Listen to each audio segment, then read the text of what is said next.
Hi everybody, it's the CC&JT Amateur Hour. Production values go to die. Over there is CC.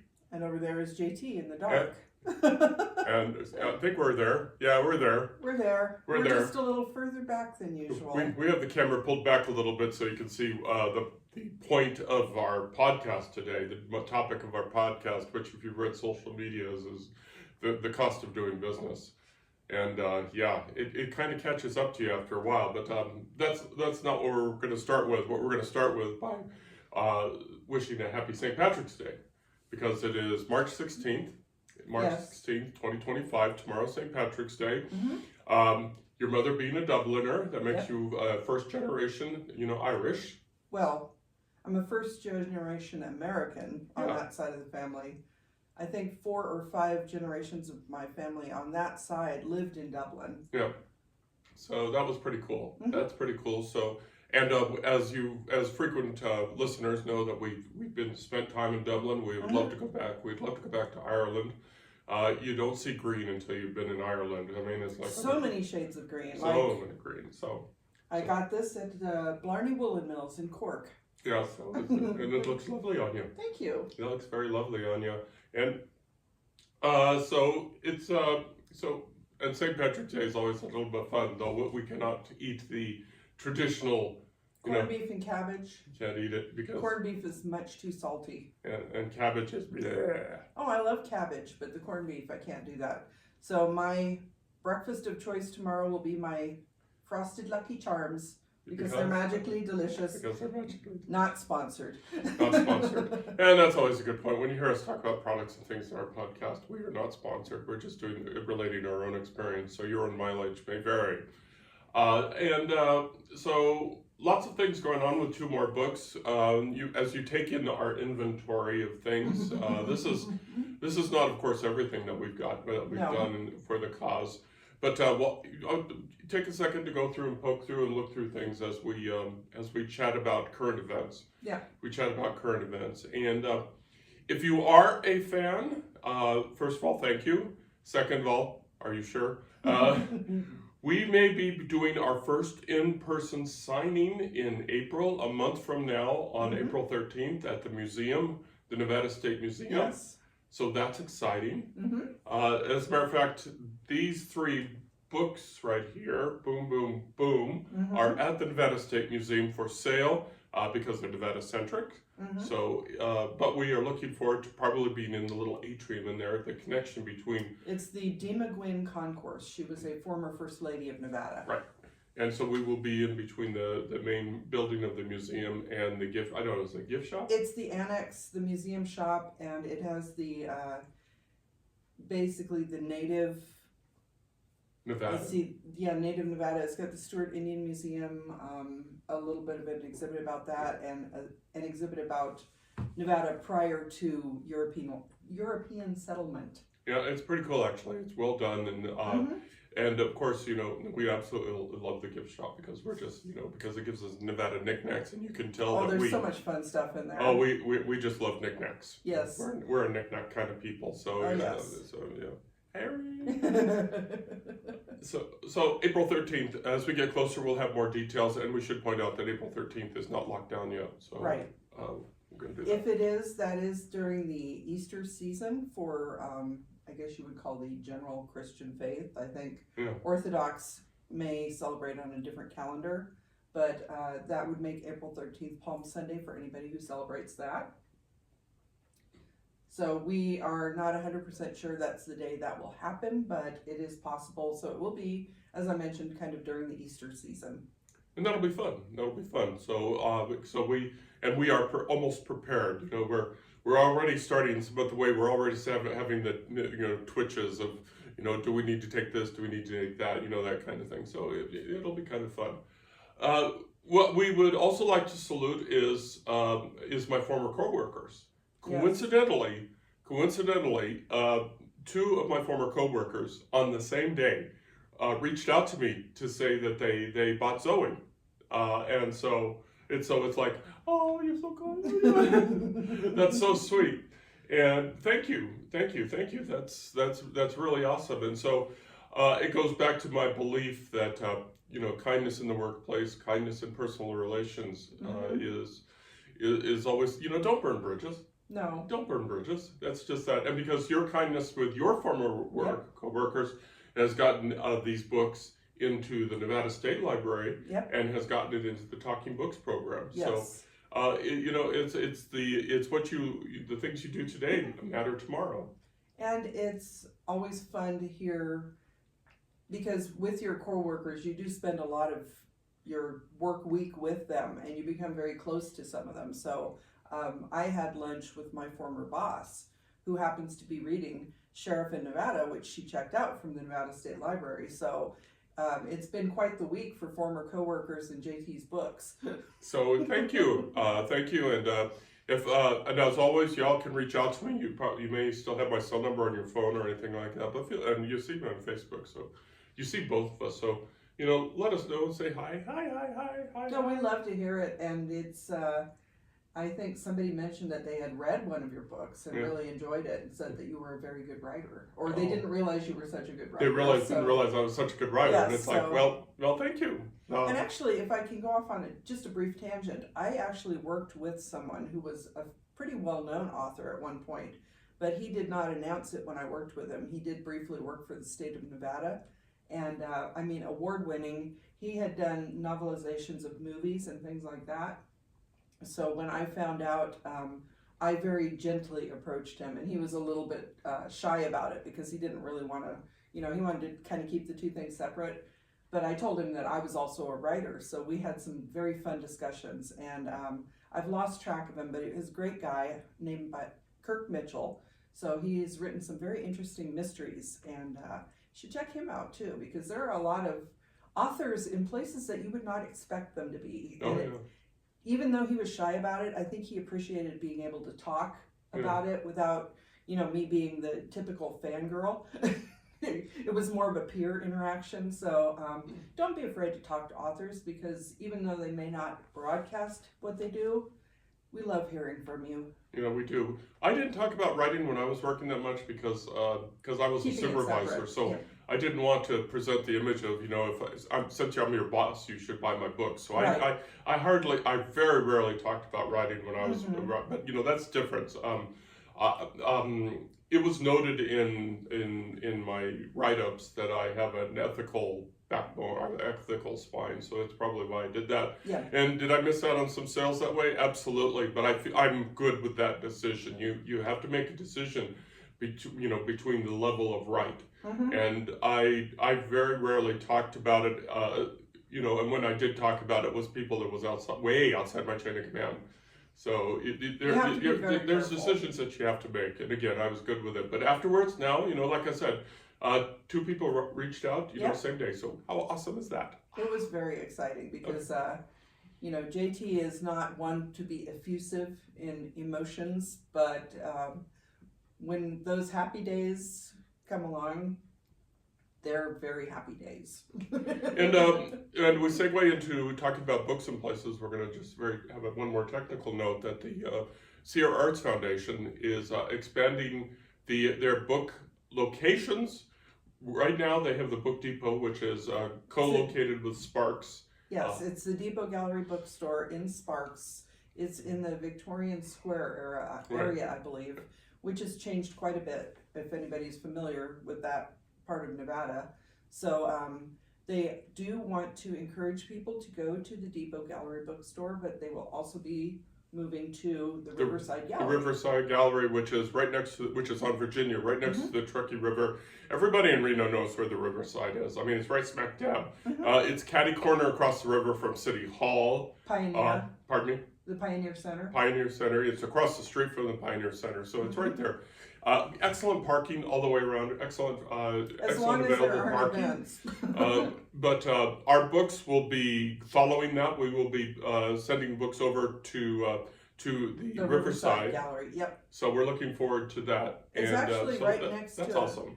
It's right next to not only the river but the Virginia Street Bridge, and there is a very nice restaurant there. So if you're wandering around down in the river area, you should definitely pop into the Riverside Gallery. So, And I think that's our announcements for now. I think we I talked think about our so. announcements. So we'll talk very quickly about current projects. Mhm. Your editing project continues, and you have a soft date. I do. A week from tomorrow. So this coming week, I have no other plans aside from editing. That's just, I'm going to sit down and I'm going to do it because as JT and I discussed, we have different approaches to writing. I really need to sit down and focus, whereas JT can kind of just sit down and the words come out. It's easier for you, as you said. You've had a lot of practice. Comparison is the thief of joy. But with that being said, I need to minimize my distractions in order to get some work done. Yeah, and so you were saying a week from tomorrow, so that's March 24th, is Correct. the soft target for your VC Ghost romance book. To go back to you. Back to me. Because JT read about half of it, I think. Yeah. And made some very good suggestions. So I've done a lot of retooling. I've completely removed some chapters. I am moving chapters around. I mean, this is going to be a major revision. So that's why sitting down, focusing, getting as much work as I can done in the coming week. So hopefully by next Sunday, I'll be able to say I'm almost there.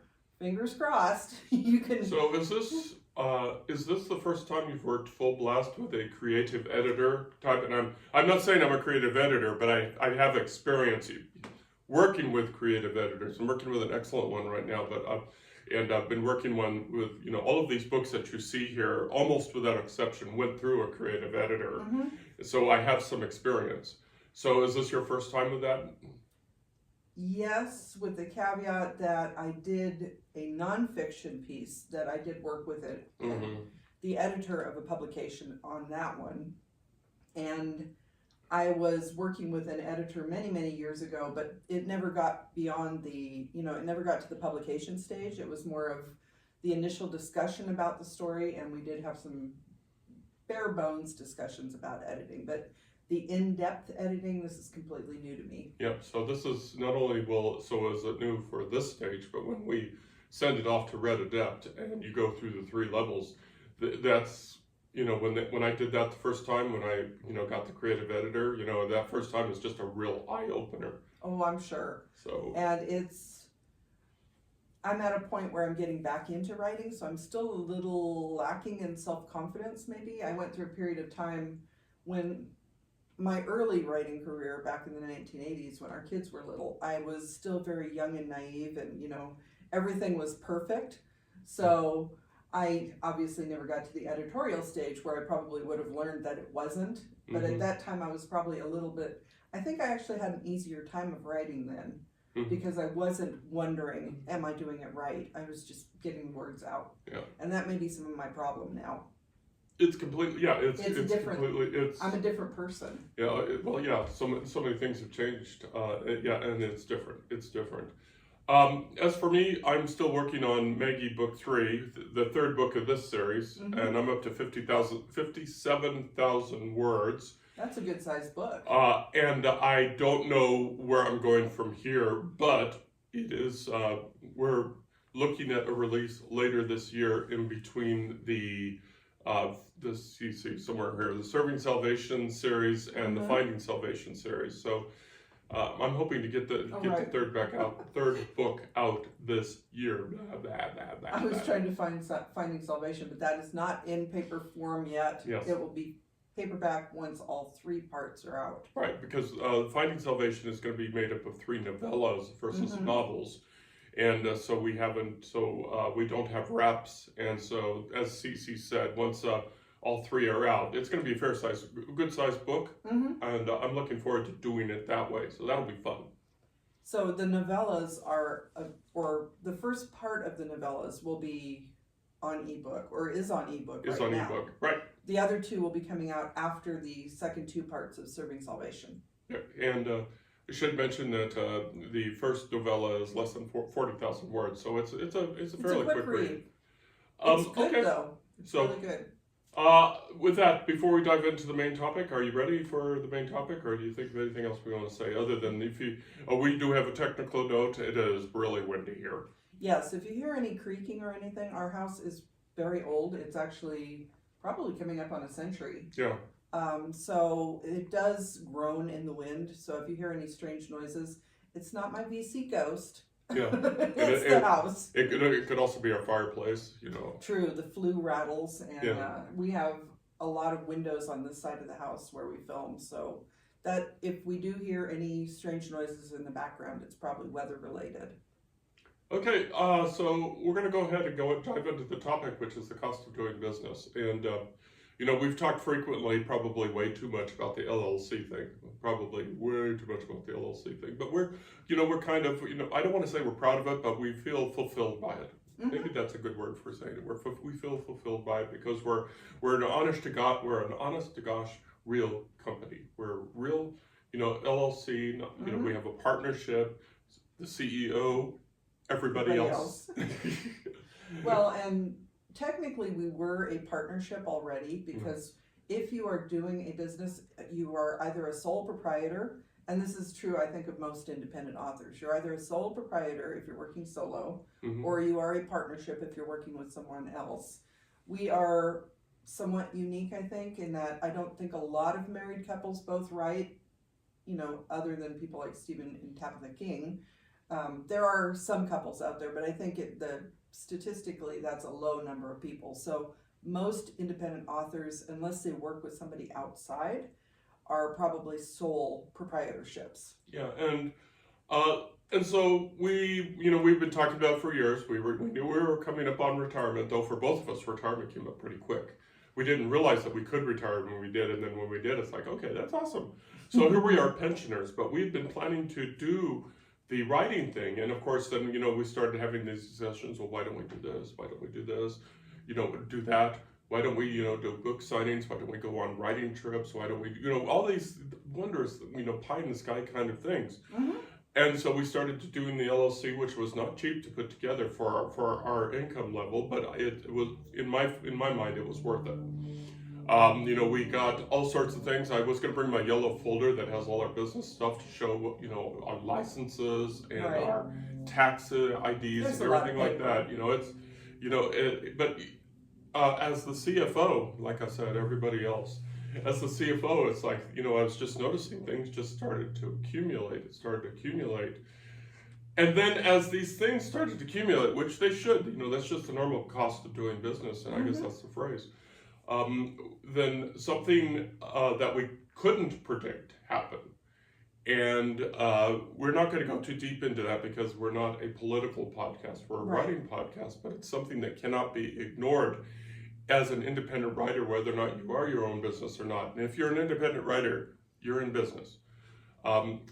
The economy started to suck for a lot of people, millions of people. Yep.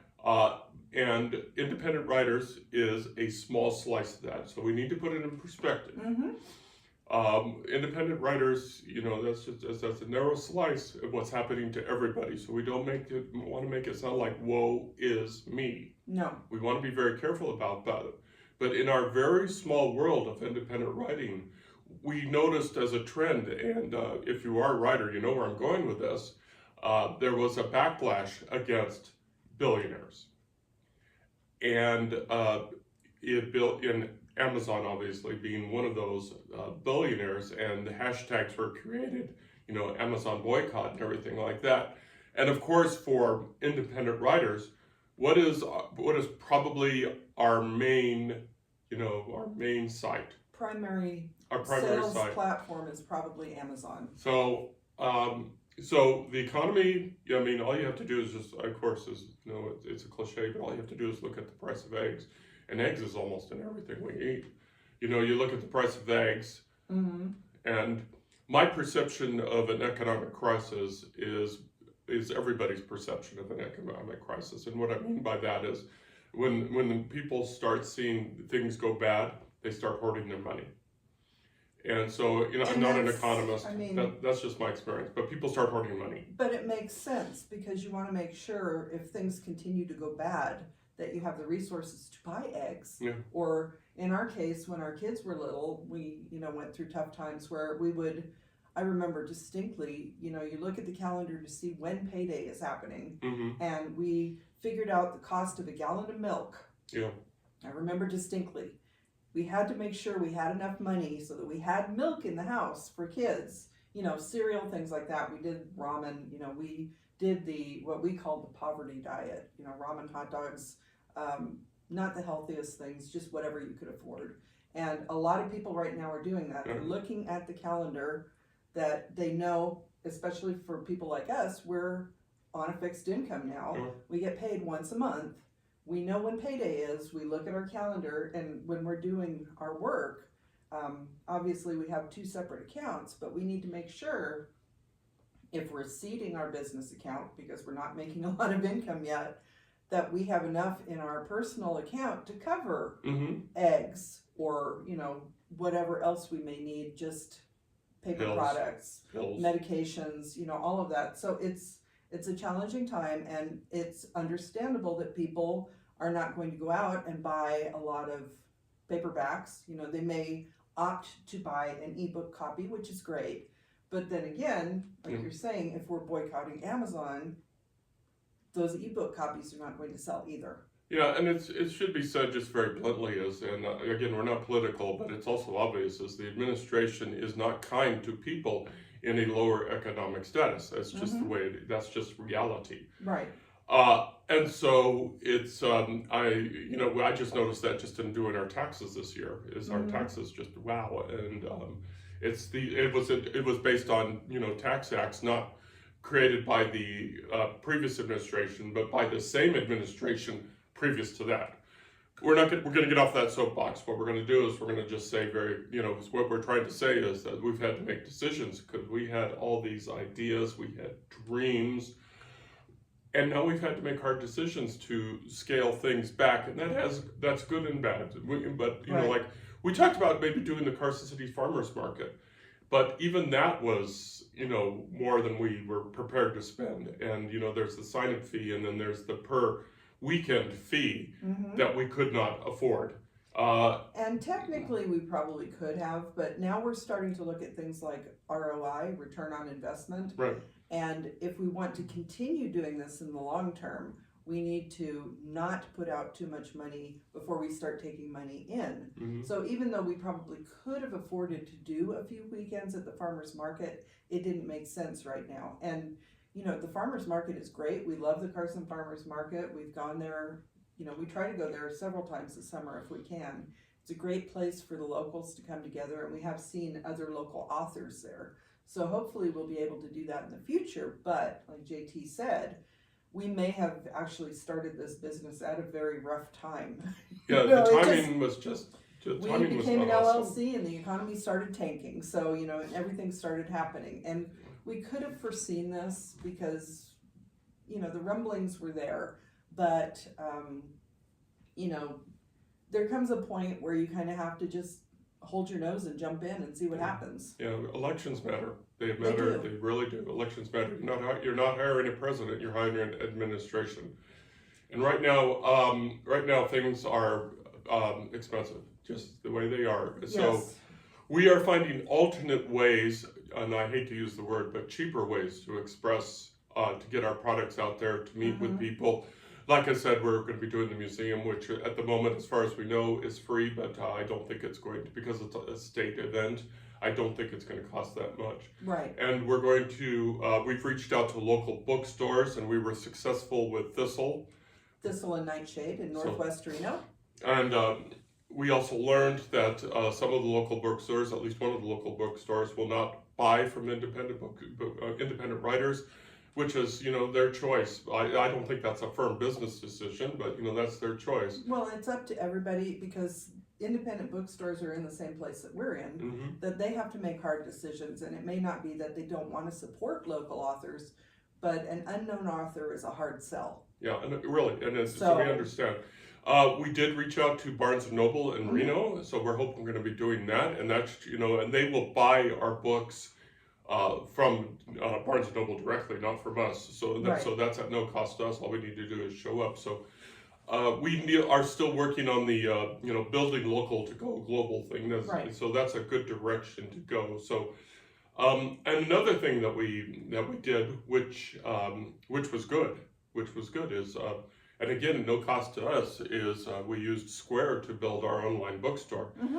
And we are shaping our marketing around the online bookstore Right. because bluntly, our profit margin is greater when we go through the online bookstore instead of instead of platforms such as Amazon, Barnes and Noble, Kobo, Google, And all the other ones. all that the we've other ones, expanded to. Draft to Digital. Yep. That's not to say that we are not appreciative of them, Right. but the profit margins between the two are vastly different.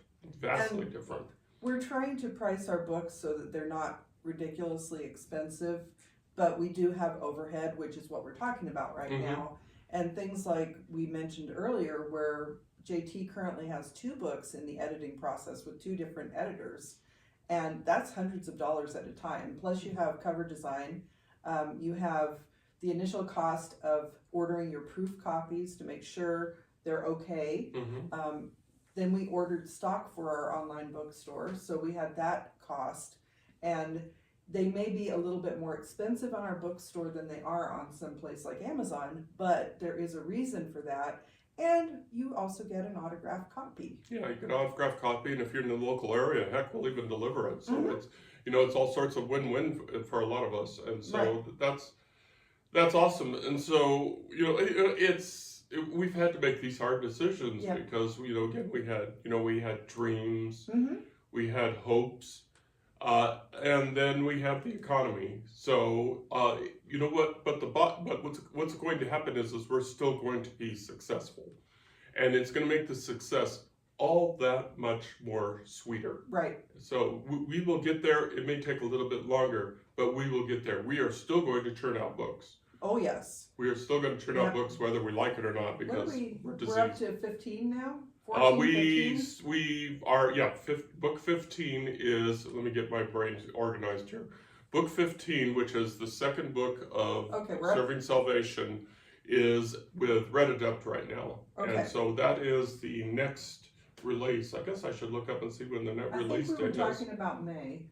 I think we were talking about May. So, let me look it up here real quick. And just to backtrack while he's doing that briefly, the other reason that we got Square was in case we did do in-person events. So we wanted to have the capability of accepting credit card payments.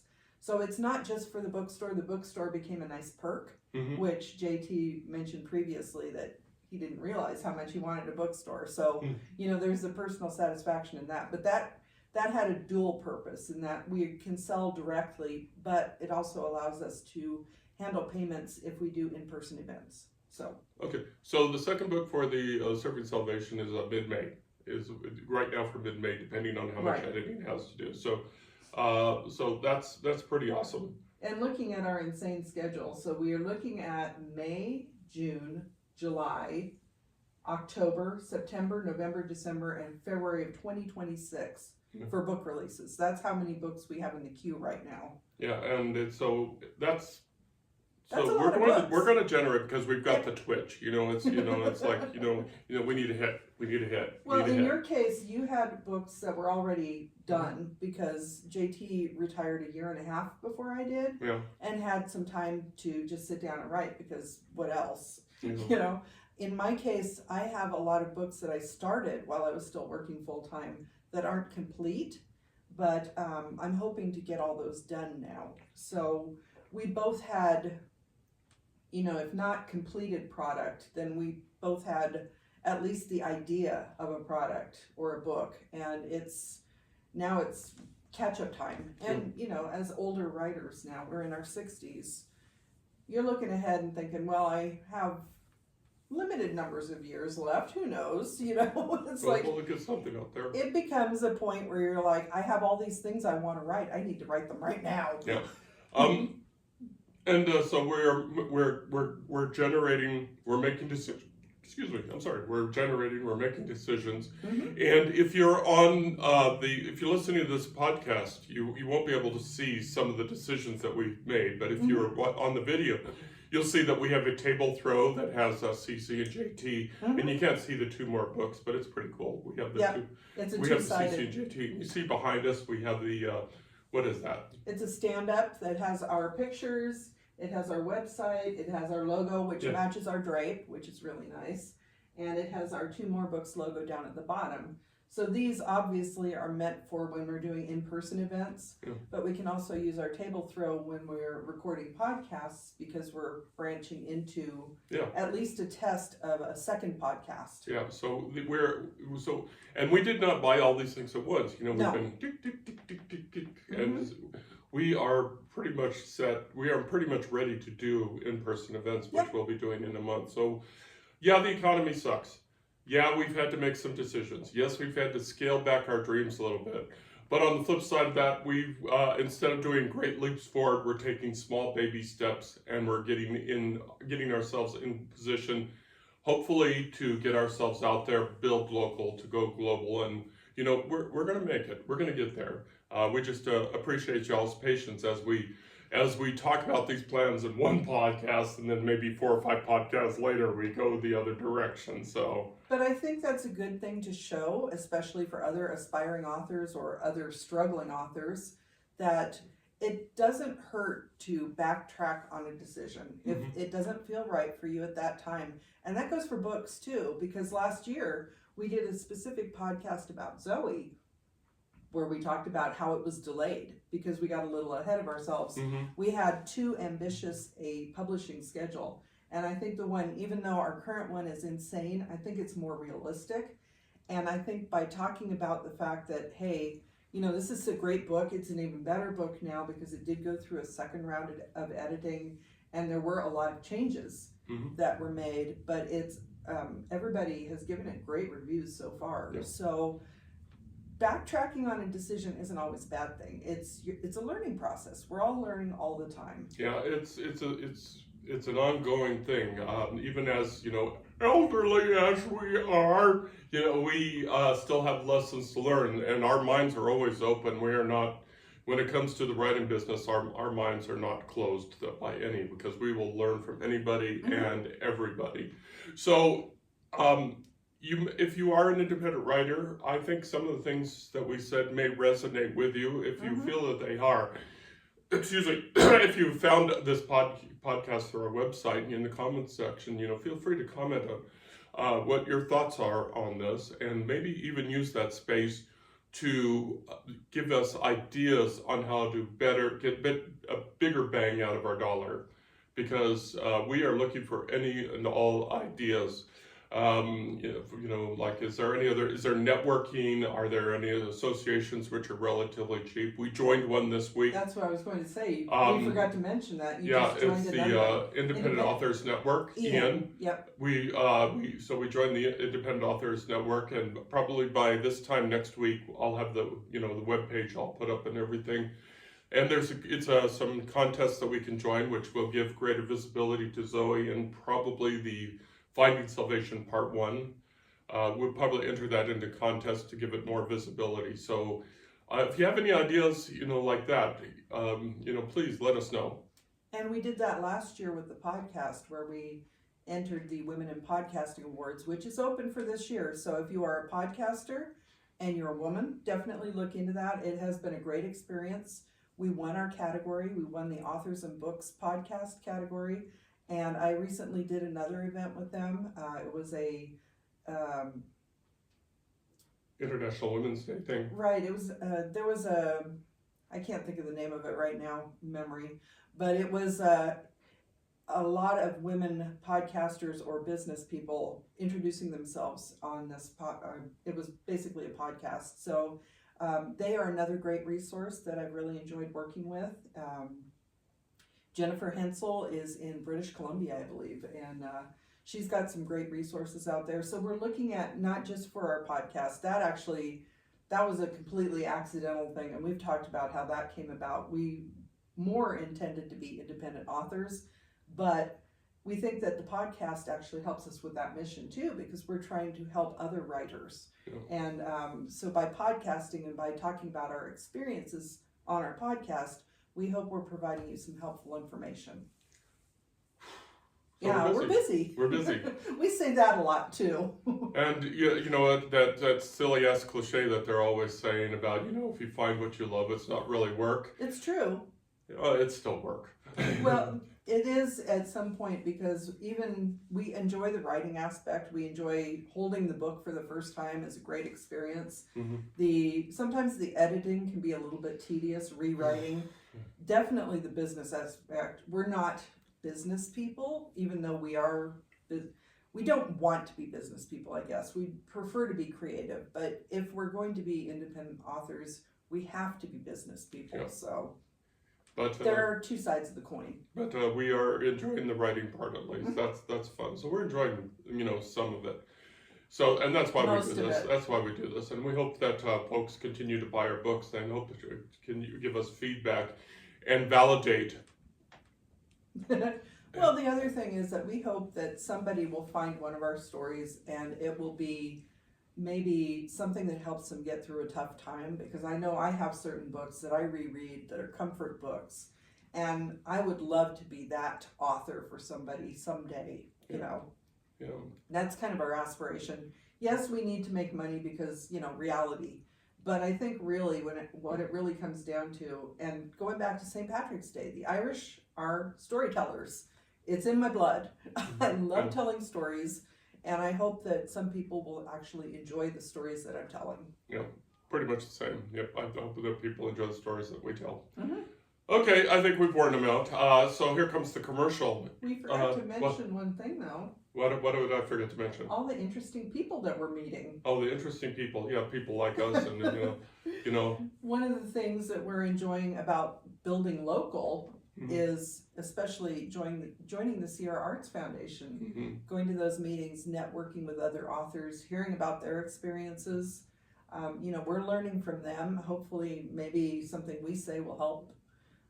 But it's meeting all these fun new people. And once we do start doing in-person events, if somebody does happen to be a fan, talking to them is going to be a great thrill. So even though we're introverts, we do enjoy meeting and talking to other people. It's just we need to recover from it. Right. So that's another reason that we enjoy doing this, is that we love making those connections with other people. Yeah. We're suckers. Okay, now it's time for the commercial. Like this whole thing hasn't been a commercial. Yeah, it's one. So our books, our podcast, our blog, our bookstore, links to all of that can be found on our website at www.carsonhume.com. There it is in small print. Hey, we even spelled it right. I would hope so. That's not always a sure thing. But you can find us out there, and you can reach out to us. We plead that if you're interested in one of our books, that you give our bookstore a look first before you're going out to any of the other platforms. We understand that folks, with Amazon, it's easy. Boom, boom, boom, you're done. And we respect that. But if you go out to our bookstore, you'll get a paperback copy with our signature, and Cece will do a lovely wrap and everything, and stick a sticker and a bookmark in there. So do that, please. And we are working on sticker designs, so we may have some interesting things. For right now, it may be something generic, but in the future, we may actually add more merch to our store too. Yeah. So please check us out, and also please talk to us, because we love to hear back from folks. We love to hear back because, as I always say, feedback makes us better people, and it makes us better writers. If there's something that you're seeing in our books that that grinds against you as fingernails down the chalkboard, well, we can't read your mind, folks. The only one way for us to learn is for you to tell us. So let us know. And honestly, even at our age, we're learning a lot, because as you get older, the older you get, the less you know. Yeah, pretty much. Okay, so thank you for following along. Over there, CC. Over there's JT. We take care of you all, and be happy, and happy St. Patrick's Day, everybody.